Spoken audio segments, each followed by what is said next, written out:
eye drops. And put the head back. We need Kleenex, but we don't have any. But Kleenex would be good. We don't even have pretend Kleenex. So Kleenex would be a good thing. So I'll make sure for tests we have some Kleenex. So for eye drops is good. So again, you're looking at the eyes if they have some sort of exudate or drainage or anything that you need to clean off. If they particularly have an infection, they could have some crusted over eyes, so you might need to use a warm washcloth or something and put it on there and clean it off, and then have Kleenex.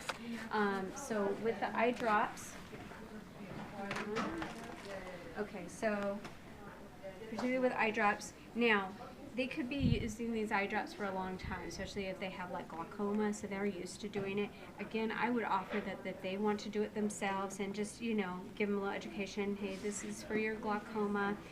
Just make sure you keep the tip away from your eyes, don't touch it. And again, for you, don't, touch it. If they weren't comfortable doing it, I would go ahead and do it for them. And so I would just make sure they have tissue in their hand. I bring tissue and I put it in their hand so they can blot afterwards. So you take your dominant hand, and I happen to be right-handed, so you're touching their forehead. And so if this medication was a steroid medication, what do you watch out for with the steroid medications, a systemic medication? That you pinch the canthus. Right. And the canthus. So the way that you would do this, and I'm not going to open this up because I don't want it to drip.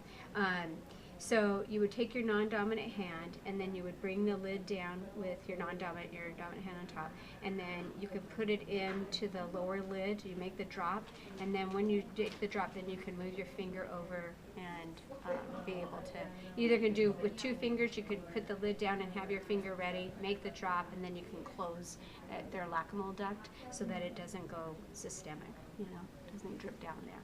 Okay, and then hold it for a few minutes. Okay.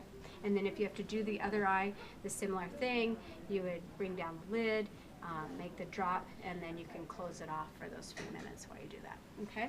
All right, and that's just ones that are the systemic type drops, okay? Otherwise, you wouldn't be doing that. It's the same motion. You would just put the drop, have them look up, their head back, and put it in, okay?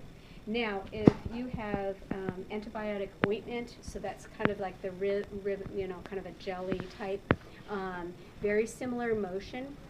So going like this, opening the lid, and then placing it on that lower lid, a ribbon of it from inner to out, making sure that that tip doesn't touch anywhere on their eye.